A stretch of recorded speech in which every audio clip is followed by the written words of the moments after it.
Now, we had left Venerable Bede last time on his deathbed, translating some of the work in the New Testament. Less than a century after Bede's death, he was given the title Venerable. That was not what his mother had named him. But he was given the title by the church Venerable less than a century after his death. Then in the 11th century, his bones were moved to Durham, and a stone there in the cathedral still commemorates him. And then finally in the year 1899, Pope Leo XIII declared him to be one of the doctors of the church. Now there are very few people who've ever been called doctors in the Catholic Church. That's a very select group. It's a lot more restricted in its membership than the Saints Club. Many people have been proclaimed saints, but doctors are rare. I forget the list of them. I can name them, but I don't want to try this morning because I might miss one. But I can name them because there are not very many. Venerable Bede happens to be one of them. That's how high he ranks with the Catholic Church. Pope Leo XIII, 1899, declared him to be one of the doctors of the church. But you can also learn from that not only as something to study about Bede, but something about being a doctor in the Catholic Church, because it's not like being a saint. Many people have been proclaimed saints, but very few doctors. Okay, so I think that we're on number 5 this morning. And by the way, we're going to finish up this morning this first period of English translations. That's the old period of Anglo-Saxon or Old English. We're going to finish that up. And then next week we'll be prepared to start into that middle section, which I think began with the year 1100. We're looking at 450 to 1100 right now. And I think we're on number 5 of the references for early Old English or Anglo-Saxon translations. And this man's name is Alfred the Great, who lived from 849 to either 899 or 901. There's a little confusion over that. But he lived about 50 years. Alfred the Great, from 849 to 899. And he's called the Great because he was one of the great English kings. He's primarily known for stopping the land and sea. I started to say land and air. They didn't have air invasions back in those days. The land and sea invasion by the Danes, the Danish people. That's what he's known for in English history, for stopping the land and sea invasion by the Danes, which was very important.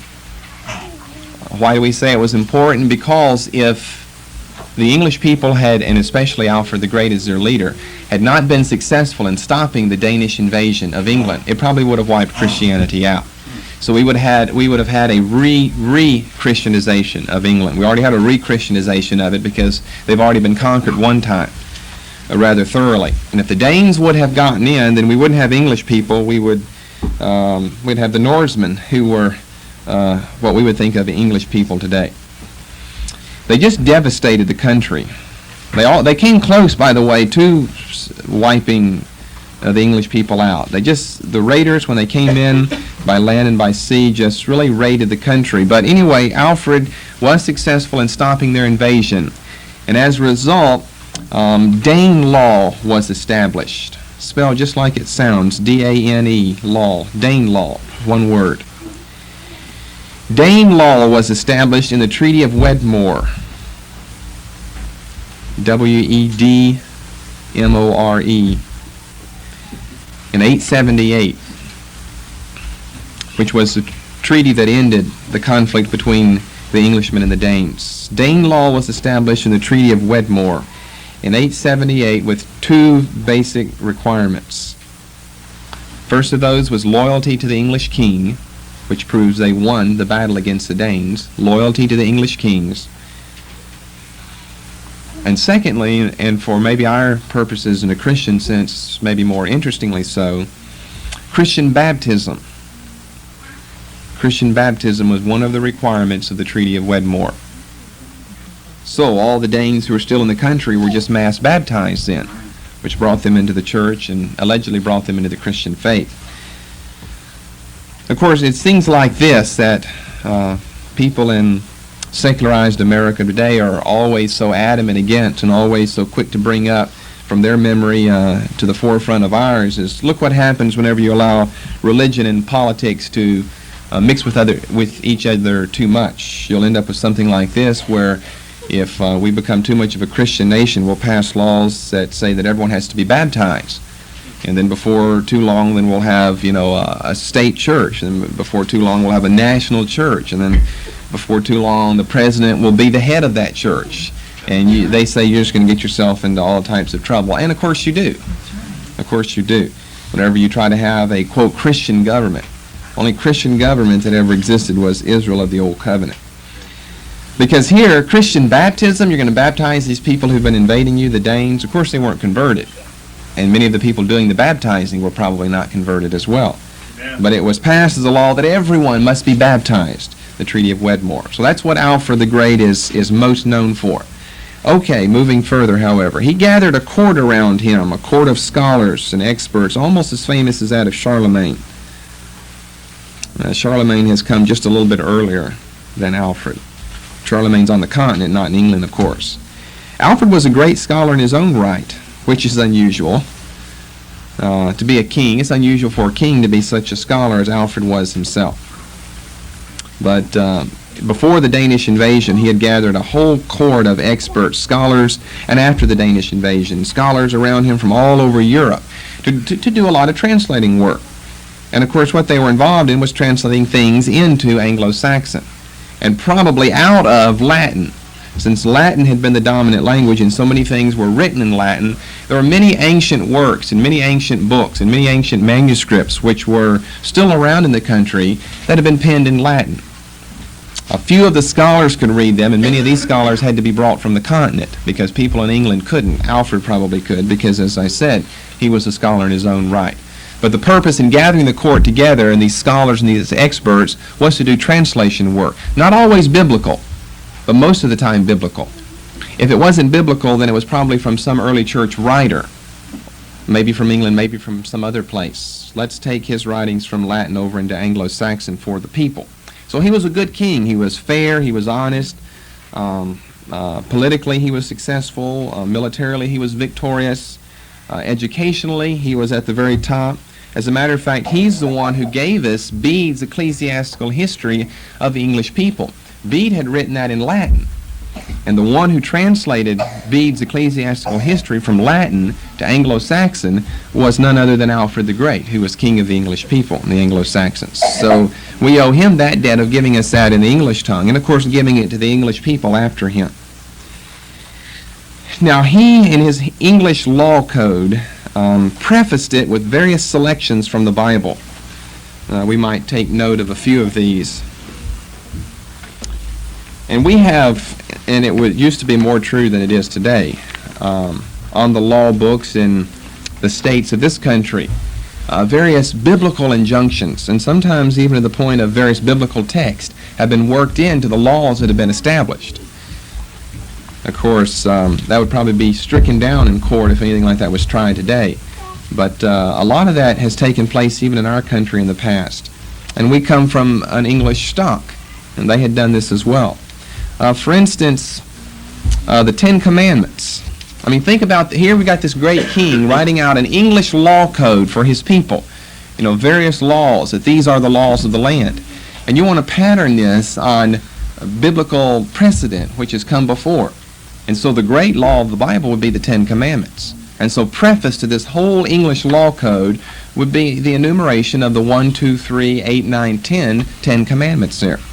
Not only from Exodus 20, but then portions of Exodus 21, 22, and 23, which is the so-called Book of the Covenant. Because I think it's in chapter 25 of Exodus where we start going into some of the liturgy about the tabernacle in 25, and then a lot of instructions. You only have a few narrative sections that enter into the book of Exodus between the 25th and the last of the 40th chapter, one of those being Exodus 32 with the golden calf. Very few narrative portions throughout the rest of the book of Exodus, like we've had all in the first half of it, just narrative after narrative of the plagues in Egypt and their exodus and the giving of the law in chapter 19 and 20 on Mount Sinai. Because after this, God either gives them instructions about the tabernacle, or they're actually fulfilling those instructions as you work your way from chapter 35 on through the end of the book, chapter 40. But in chapter 24, verse 7, it's even called the Book of the Covenant. This is a technical Old Testament question that we're looking at right here, but probably what we have here is a connection of these 5 chapters, 20 through 24.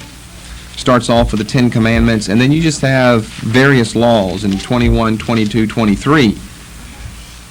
And then you kind of have the summing up of this, or the sealing of this in 24, where he's going to sprinkle the blood, remember, on the book, and it seals the covenant.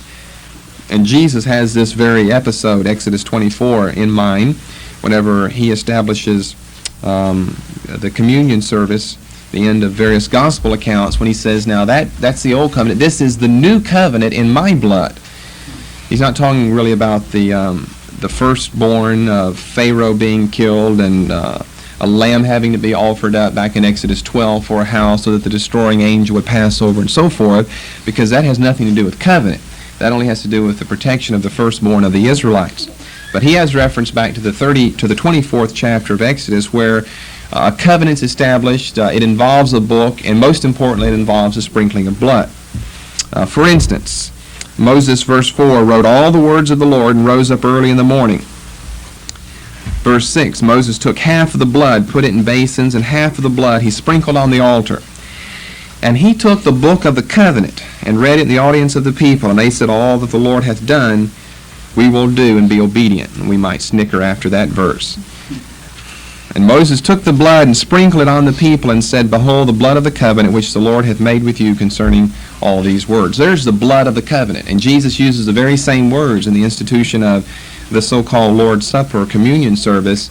This is the blood of the covenant, and this is my body of the covenant. He always calls it the new covenant, which must be in distinction to one which has come earlier. So we've got 10 commandments. We've got various portions of Exodus 21 through 23 prefacing the English law code of Alfred the Great. Exodus 21 in verse 2, some of the translations, I think, were more paraphrased. Here's the way Exodus 21 verse 2 read. If thou buy a Christian servant, 6 years shall he serve, and in the 7th he shall go out for nothing. So you had to, in other words, incorporate all this into the Christian experience of the English people. And so in verses like Exodus 21:2, where the term Hebrew is found, well, that applied to the old people under the older covenant. So we'll put that under our covenant by giving it to us as Christian. And then one other thing, well, 2 other things, but the next thing is Acts 15, verses 23 through 29. Council at Jerusalem and the decree they passed. Acts 15, 23 through 29. Also prefaced it.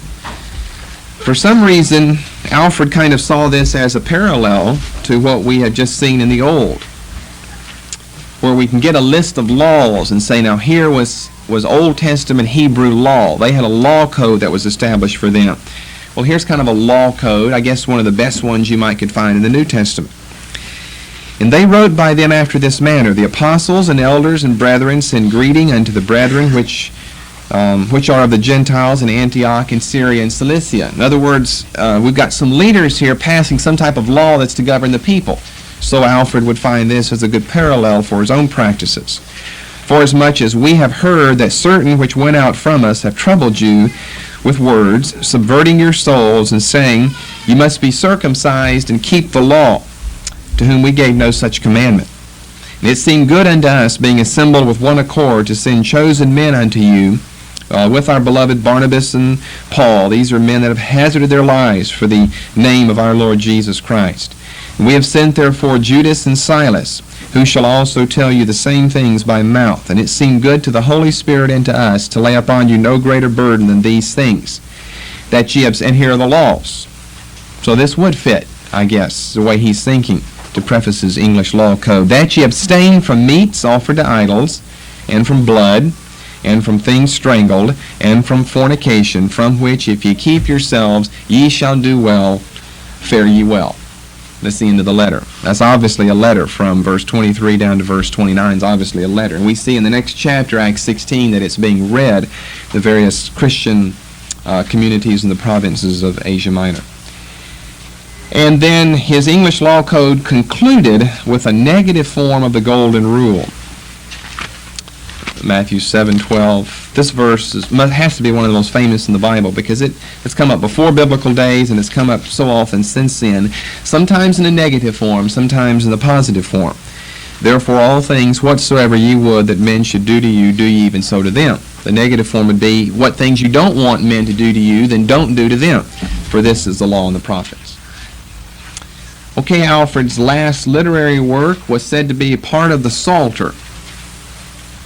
Part of the Psalter. William of Malmesbury. Malmesbury we've discussed just a few weeks ago, I think. William of Malmesbury said that Alfred died having, quote, barely finished the first part, end of quote. So assuming we can count this as a reliable quotation from William of Malmesbury, then although Alfred began the Psalter, he got hardly anywhere after that. Okay, that's all on Alfred the Great. Number 6. Number 6 is not a person. We're going to refer to them as the glosses. We're going to look at several different important glosses. Then we'll only have a couple of more after this before we're through. The glosses. Now, this is another form in which we're finding early Anglo-Saxon translations. And of course, the gloss, they are interlinear glosses, generally in Latin manuscripts, where you'd have a Latin manuscript, which of course few people can read anymore, and an Englishman would come along later and provide an Anglo-Saxon translation in between the lines, hence the term interlinear. And it's a gloss because you're superimposing something on something that's come earlier. The glosses may be characterized as being very literal, word-for-word translations, in other words, into the vernacular, into Anglo-Saxon, from Latin into Anglo-Saxon, with little or no concern for idiom or usage, just so that the reader can understand. And we're also going to see something like this similar in English translations up in the time of Wycliffe, I believe, later on, which Wycliffe's not that far away from us. Notice that we're way up into the beginning of the 10th century already, if Alfred the Great really dies in the year 901. And where it will fit with Wycliffe and people during that day, and why I may just preface those studies with the remark this morning, is, of course, during the time of Wycliffe sometimes referred to as the day star of the Reformation. He comes several hundred years before Luther and Calvin and Zwingli and the important, what we call reformers. He didn't live during their era. He's kind of a day star. He's kind of a forewarning of what is to come with the Protestant movement.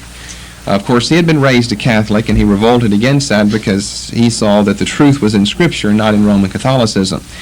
And so he had ended up with a group of what we call lollards, the poor preachers who followed around after him in the country and spread his doctrine.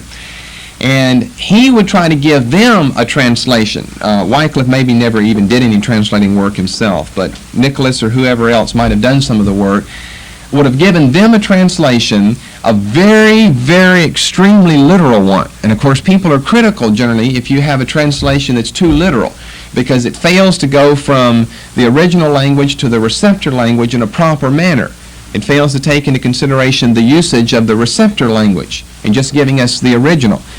But if you're trying to argue your point of view, and this is not so much true during the time of the glosses, it becomes more true later on. If you're trying to argue your point of view, you're a little preacher who you can't read Latin or something, and Wycliffe has given you something into Middle English, and you're trying to argue your point of view against the Roman Catholics, whose priests probably can still read Latin, then it'd be good to have your Bible set up in such a way that it's just word for word, I mean one word underneath the other word, from Latin into Middle English. So at least you've got some wherewithal on which you can argue then, instead of just such a free translation.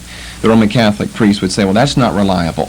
And you wouldn't know what they're talking about if they tried to argue now from the Latin, this is a proper translation or interpretation. Whatever the word that corresponds with the word he wants to argue about is way at the end of your paragraph. You need it really close together so you can understand it better. That's probably not so much true during this time, because these guys are not reformers here. are not day stars to the reformers who were to come later. It's just that that's the way they translate it. Very literal, word for word, without any concern for idiom or usage in the receptor language, but so that the reader, they would think, could understand it. This became a very popular technique in practice in the late years of the Anglo-Saxon or the Old English language. And here are some of the examples that we have.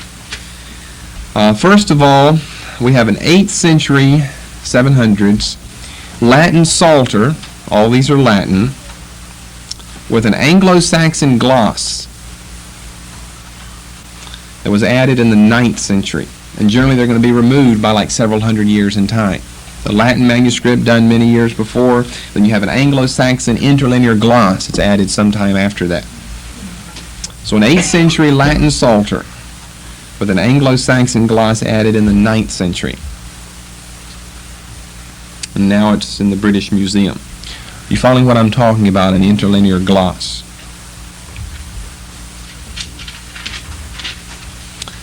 Okay, secondly, the Lindisfarne Gospels. And this is very important for Anglo-Saxon. The Lindisfarne Gospels, Lindisfarne.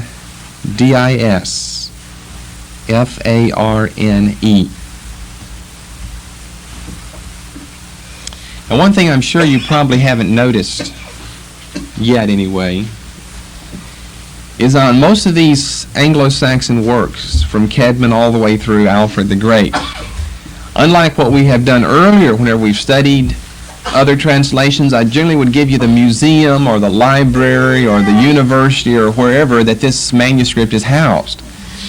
Well, the reason I haven't given those to you is because most of those things are not extant. We only know they were done from someone's reference to them, but we don't have the works, though.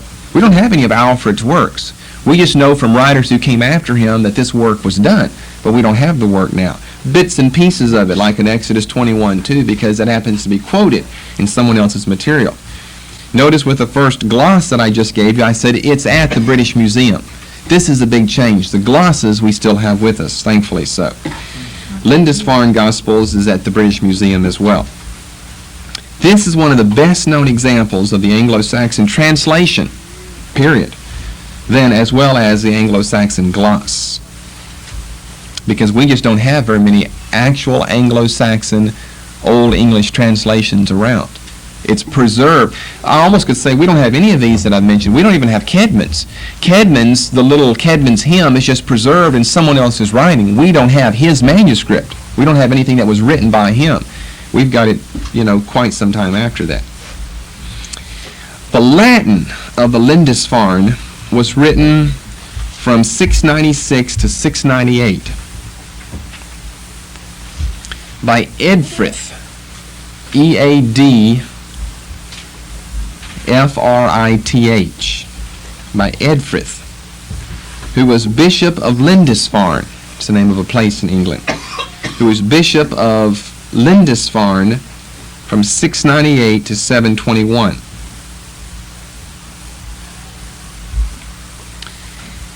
And it was done in honor of Cuthbert, who, remember, was the disciple of Bede. And Cuthbert is the one who gave us some of the stories of Bede, like his deathbed translation of John. Eadfrith, Bishop of Lindisfarne, 698 to 721, and he gave us this Latin translation in honor of Cuthbert, who was a disciple of Bede. So that's the end of the 7th century. Then we have to go all the way down to the end of the 10th century, sometime before 970 AD. Sometime before 970. The old Northumbrian dialect of Anglo-Saxon was added as an interlinear gloss. And if you don't get all that, you can use the word glossed in the ED form, that it was glossed on sometime before 970. And of course you have to know that it was glossed in Anglo-Saxon. And in case you didn't know you could use a term that way, you can't. Originally, the Latin goes back to the end of the 7th century, then it was glossed in Anglo-Saxon sometime before 970 under a priest named Aldred, A-L-D-R-E-D, under a priest named Aldred. And Aldred may actually have been the one who did John 5:10 onwards. In other words, the work was done under him, maybe by other scribes, though. But he probably actually did the work with his own hand from John 5:10. His scribes must have gotten tired around that or something. From John 5:10 to the end of John's Gospel. Now, does that name Lindisfarne sound familiar to you? Codex Lindisfarnensis. Do you happen to remember that? Now does it sound familiar? Codex Lindisfarnensis.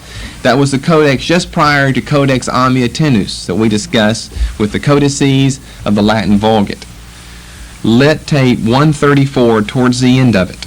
You may want to check your notes there because we mention Codex Lindisfarnensis, which is the same thing as the Lindisfarne Gospel. It's just there we were studying it from the point of view of being a reliable witness, very similar to Amiatinus, but a reliable witness to the Latin Vulgate. So we called it Codex Lindisfarnensis. Now we're looking at it because not only does it have Latin in it, and I mentioned this bit about Aldred and Old Northumbrian dialect of Anglo-Saxon and everything back then, but not only does it have Latin, it has an interlinear gloss into AS, Anglo-Saxon. And so we refer to it as the Lindisfarne Gospels. Aldred wrote in a colophon. He gave us a lot of interesting information in his colophon, which is what you attach to the end of the manuscript. He wrote in a colophon who the original author was, that is of the Latin. That's how we know it was Edfrith. We wouldn't have known that otherwise. The men responsible for the binding of the manuscript. Those do credit for the beautiful, elaborate ornamentation in the manuscript. He names all of these men here. Who was the original author in Latin, the men responsible for its binding. Those do credit for beautiful, elaborate ornamentation. I said back on the end of literature tape 134 that the script is very beautiful. It's Anglo-Celtic Northumbrian high script. The handwriting is very beautiful in it.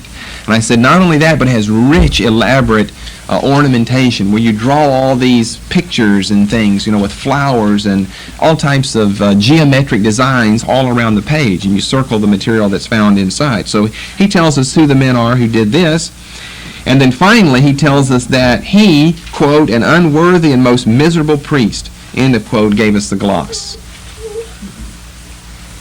So he gave us all the information that we need to know. He said that he, quote, an unworthy and most miserable priest, end of quote.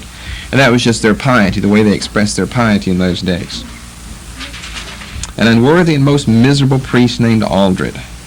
He gave us the Anglo-Saxon gloss.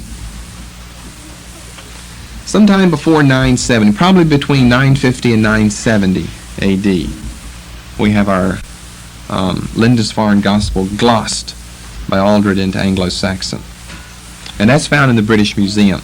That happens to be one of our best known and one of our most reliable glosses, so that's important. And that also was an important manuscript for textual witnesses to the Latin Vulgate, because the text of Codex Lindisfarnensis is very similar to the text of Codex Amiatinus. And they both came under Italian family. Remember, we looked at families, Spanish, Italian, Irish, and so forth. And the Italian ones were the famous ones, even though some were done up in England. They were done on the basis, like Amiatinus, of manuscripts which had been brought from Italy. So, Lindisfarne Gospels. And then in the third place, we're still under glosses, number 6, the Rushworth Gospels. Rushworth, spelled just like it sounds. Rushworth. Fort Worth, Rushworth Gospels. It's another Latin manuscript written in an Irish hand around 800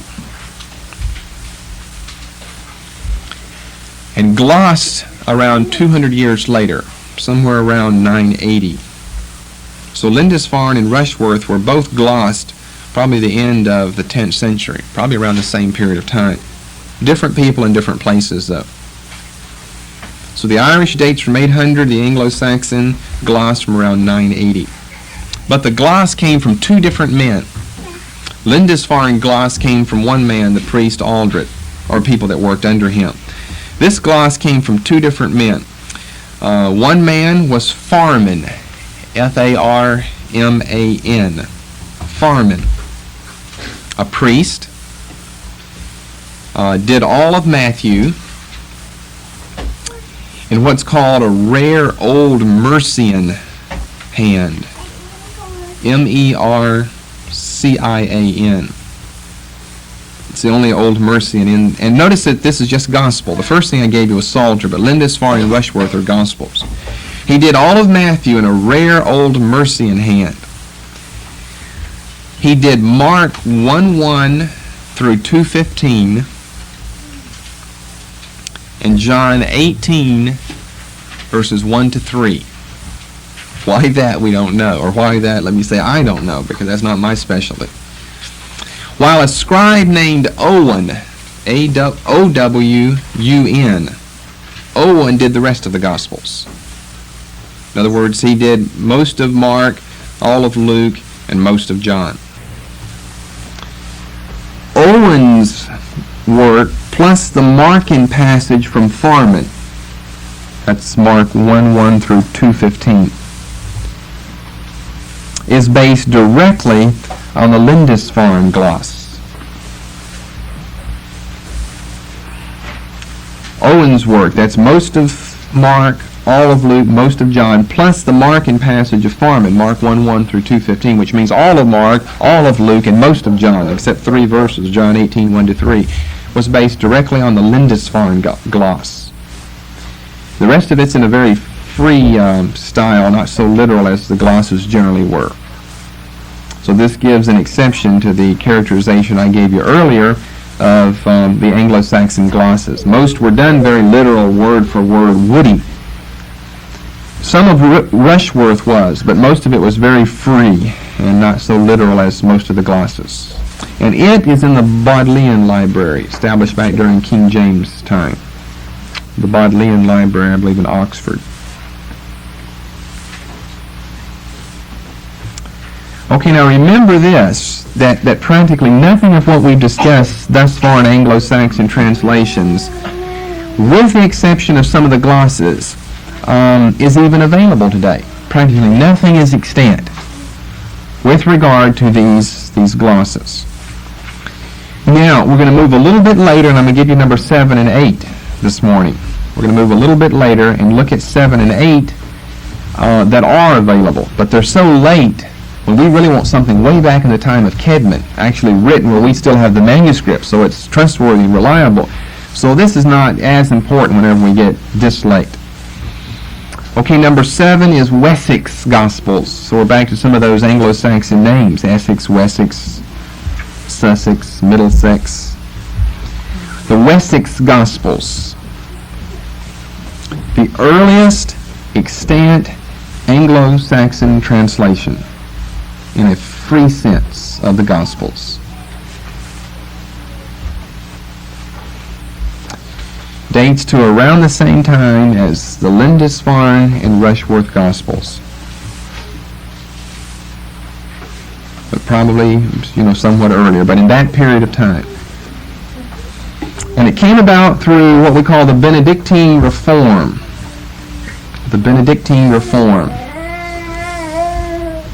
which was the re-establishing of monasteries in England after the Danish invasion. The Benedictine Reform.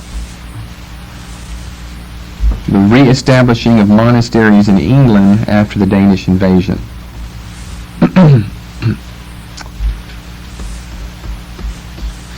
It's known as the Wessex Gospels, but it is not an interlinear with Latin now. It's not a gloss. Although we refer to those as Gospels. Lindisfarne, Rushworth Gospels, those are glosses. Wessex Gospels, it's not a gloss. No Latin. It's nothing but an Anglo-Saxon. Okay, here's an example. Here's an example of Wessex Gospels. And then I'll try to give you an example of number 8. Otherwise, I had to come out and write this early because there's so much material here. I can't ever get enough on the overheads to put it up here. And this isn't all. This is like 1, 2, 3,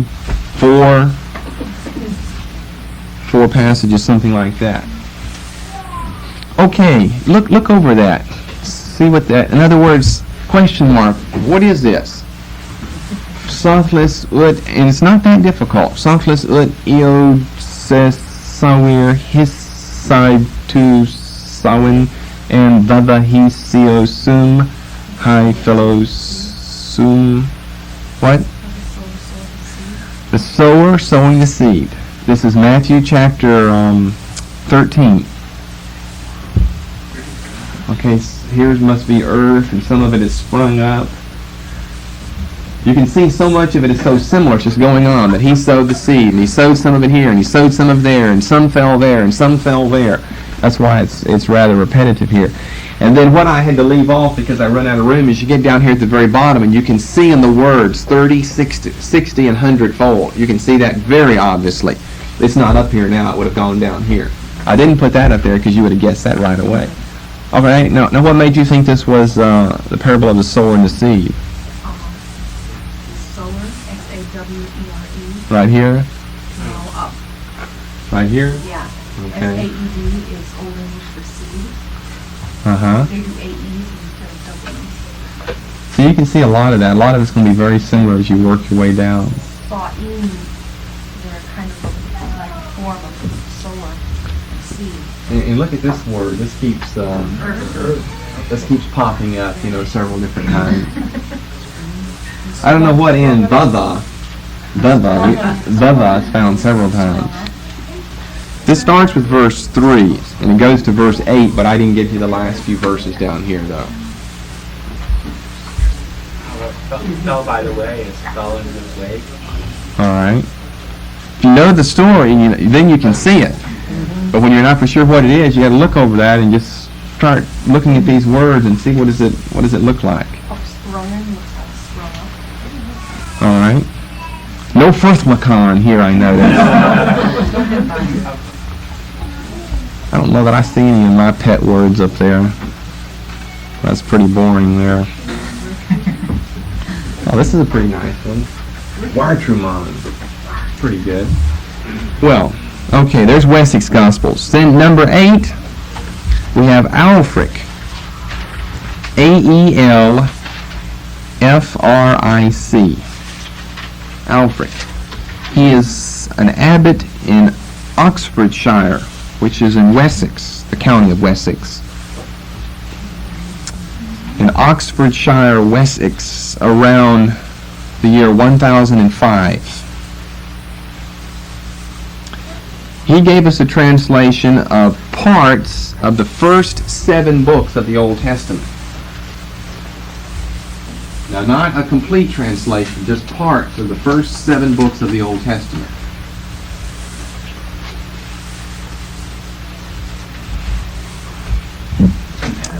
Then in his homilies, he also provided translations and bits and pieces of other Old Testament books.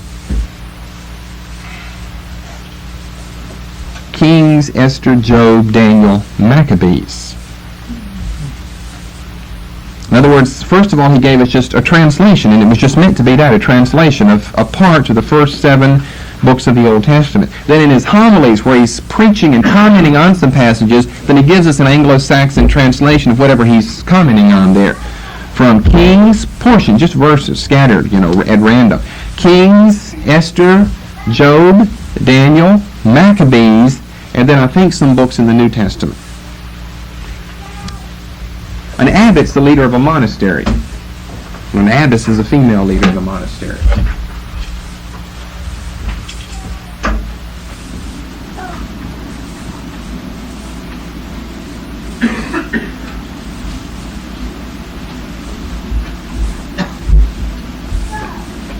And so from Aelfric, we have this example. And to read over it kind of carefully and try to absorb. Okay, you hit the buzzer, the first one that's got it ready. After them, Sothlis, Eol, Men, Sprikon, on Spresi, Vava. We got Vava again. E. Ferdin from Eastdale. High Fundan, Onfeld, on Sinarland, and Wonodon. Quedin, Haihim, Betweanan. Oh, someone must be talking now. Utan, Wikran, Ustigilan, and Eolan, Hai, Anfuri, exclamation point, Wittod lice, and so forth. How do you get that? Eastdale. They came from the east. All right. Looking here. It came to pass as they journeyed toward the east that they found a plain in the land of Shinar.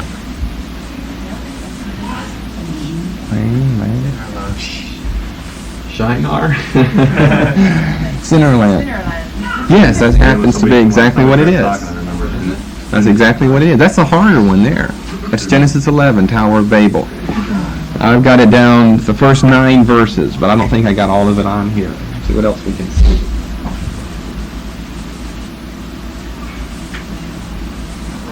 See, God must be talking here several times.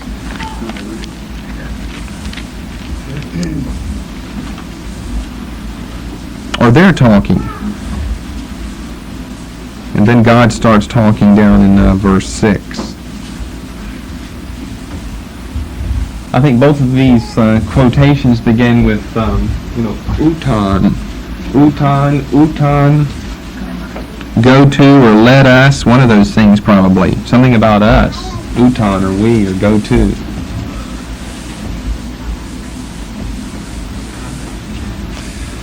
So anyway, that's what it would be like. And we just have selections from this, not very much from Wessex or from Alfric and all of these first 7 books of the Old Testament. But that's something of what it would look if you were trying to read that. I think we can obviously see that there's an affinity between our English and their English, but there's almost more dissimilarity than there is similarity, though. The first 9 verses, but I think I've only got it down through 5. Down to verse 5. You wouldn't want to do your daily Bible readings from that, would you? You wouldn't do 5 chapters a day, that's for sure. You'd be blessed to do 5 verses a day and get it correctly translated. Very good. For some reason, I still think Dale cheated on that, but we'll let him go. Now that's more difficult than the sower one. Sower one, I like that one, especially if I gave you that 30, 60, 100 fold down at the very bottom. You would have spotted that in a hurry, but somebody got it without seeing that anyway. Okay, all this constitutes our first phase of English translation then. Old English or Anglo-Saxon. Very little of its extant. Very little of its extant. Some in the Pentateuch. Here's what we have that's extant with us today. Some in the Pentateuch. Some of the historical Old Testament books. Some of the Psalter. And some of the Gospels. Now, what are 2 big obvious things that are missing? Epistles. We don't. Well, you could put Acts, Revelation. I'm just thinking epistles. We don't have epistles. What's another big thing that's missing? The prophets. We don't have prophets. We don't have epistles.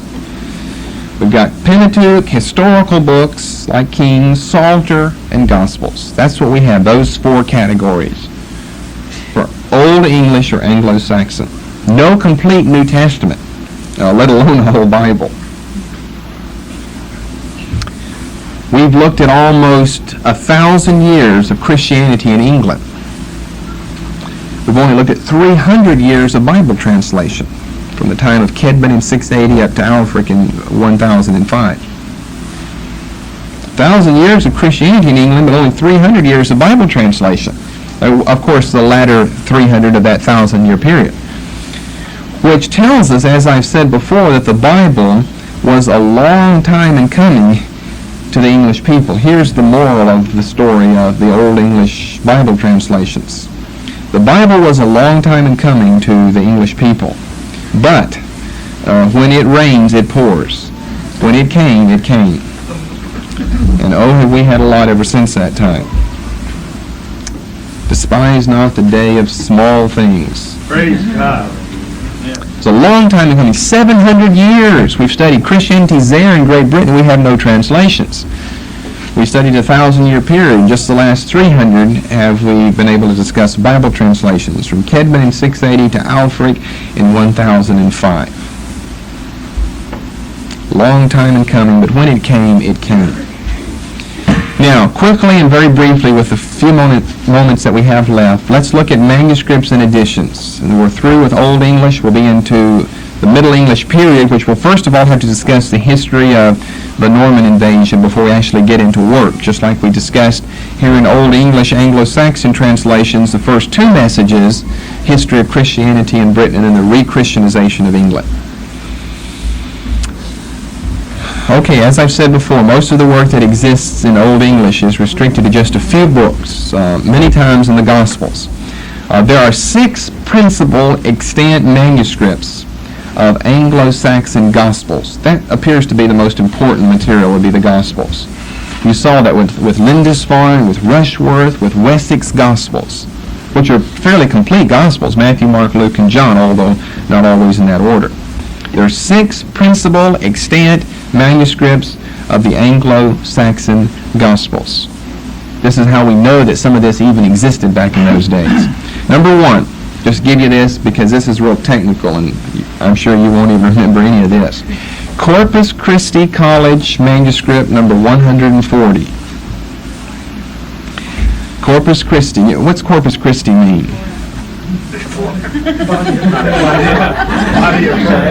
Texas. Sun, where you would rather be than in Vermont this morning. This is real Vermont now. Whenever I was driving home on Friday, this is vintage Vermont. It's about this time of the year that you think the Lord's telling you it's time to move to Florida, you know. Somewhere, it hits you around this time of the year. Yea, thus saith the Lord, you shall move to Florida. You don't think of that in August, you know, Vermont's beautiful, or October, but it gets this time of the year and you can tell the Lord's leading you to move. Corpus Christi College, manuscript 140. Yeah, it does mean the body of Christ, and I wonder what the ALCU does about Corpus Christi, Texas. I mean, if I worked on the city council, I'd want to get the name of the city changed then. You go around calling every time you pronounce the name of your city, you're talking about Jesus Christ, the body of Christ, the body of Christ. It's remarkable how you can end up with a city named that, and they allow it to stay named in this country. It's from the 11th century, and it's our chief authority of the West Saxon Gospels. Our chief authority for the West Saxon Gospels. Each Gospel was done by a different scribe, except that the one who did Luke, got 4 scribes, Matthew, Mark, Luke, and John. Every Gospel done by a different scribe. Except the scribe who did Luke also did Mark 12, verses 26 to 38. The other one probably needed a restroom break. It was written in green, blue, and 2 shades of red. It's a beautiful manuscript. Green, blue, and 2 shades of red.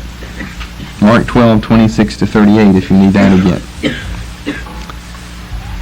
Secondly, Cambridge University Library manuscript number 1. Roman numeral 1. Cambridge University Library manuscript Roman numeral 1. Same colors as the earlier one. Green, blue, 2 shades of red. Also 11th century, written around 1050, similar to the first one, but it has additions to the Gospels. It has Matthew, Mark, Luke, John, and Nicodemus. The Gospel of Nicodemus. And it has another work, there's a long title to it, that was entitled The Embassy of Nathan the Jew to Tiberius Caesar. I don't really know what that's about. The Embassy of Nathan the Jew to Tiberius Caesar. Number 3, Bodleian manuscript number 441, Bodleian Library, Oxford. Bodleian manuscript number 441, 11th century, and it was the basis for the first printed edition that I'll mention here in just a moment. Then I'll come back to Bodleian. Number 4, British Museum Otho, O-T-H-O, capital C. British Museum, Otho, capital C. Mid-11th century. This is of the Gospels, remember all of these are. Severely damaged by fire in 1751. Severely damaged by fire in 1751, and so it lacks all of Matthew, that was all consumed, much of Mark, and a little bit of Luke and John. Fire started on the top of it. Lacks all of Matthew, much of Mark, and some of Luke and John. Number 5, British Museum Royal, Roman numeral 1, capital A. British Museum Royal, Roman numeral 1, capital A, 1A. Late 12th century, and has the order Mark, Matthew, Luke, and John. Mark, Matthew, Luke, and John. And then 6, the last of the manuscripts I'm going to give you, and then we'll look at 3 printed editions and we'll be through. Number 6, Bodleian Manuscript, Hatton, Hatton, number 38.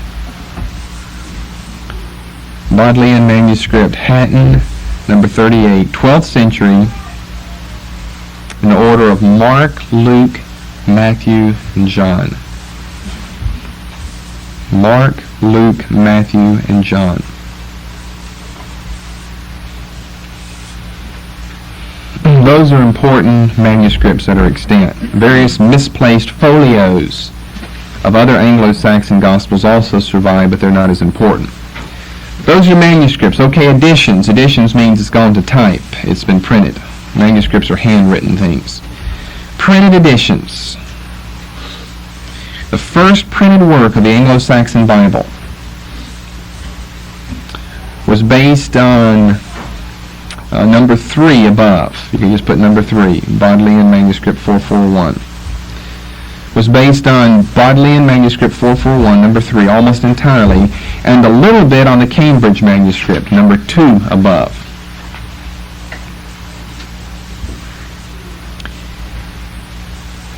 In other words, you have to have a manuscript that serves as a basis to print a Bible from.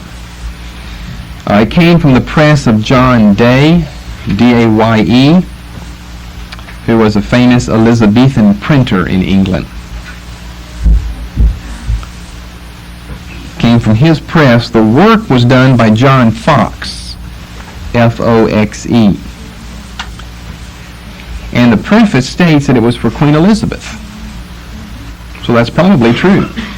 And that's interesting. Our first printed work of and they didn't speak Anglo-Saxon, Old English, in the days of Queen Elizabeth. Queen Elizabeth was the one who ruled England just prior to James I. They're not speaking that, so it's kind of like a curiosity antique item that's given to her. Evidently, they were to take that to be true. It was actually printed for Queen Elizabeth. 2/3 of the width of each page is used for the production of the Anglo-Saxon work. 2/3 of the width of each page is used for Anglo-Saxon. And the other third, very small type, is basically the same as the Bishop's Bible of 1568 that we will discuss in much detail later. I guess so that you could read the Anglo-Saxon, or so that you know what's being said there, because Queen Elizabeth could hardly read Anglo-Saxon or Old English any better than we could today. She's even beyond the Middle English period of time. She's into modern English like we're into modern English. Date 1568, Bishop's Bible, 1568. You have a problem with that, or you just wanted? Oh, okay. Okay, number 2 then. The first critical edition. Critical means you have textual scholars involved. The first critical edition with textual comments was a diglot. What's a diglot? 2 languages together. A diglot of Anglo-Saxon and Gothic, done by Francis Junius in 1665. Francis Junius, 1665. A diglot of Anglo-Saxon and Gothic. The variant readings of 4 different manuscripts are noted in this. Those 4 being from your list above, numbers 1, 2, 3, and 6. The first critical edition with textual comments, a diglot in Anglo-Saxon and Gothic by Francis Junius in 1665, with the variants from above manuscripts 1, 2, 3, and 6 being included here in this work. Then thirdly, and lastly, and finally, the standard edition today of the Old English Gospels was done by Walter W. Skeat, S-K-E-A-T. This is just of the Gospels now. The scattered works first appeared from 1871 to 1887. He lived last century. The scattered works, in other words, he gave us a little bit of this and then a little bit of that. From 1871 to 1887. Then it finally was put together and reprinted in modern times in 1970. And that gives you what's available of the Anglo-Saxon Gospels.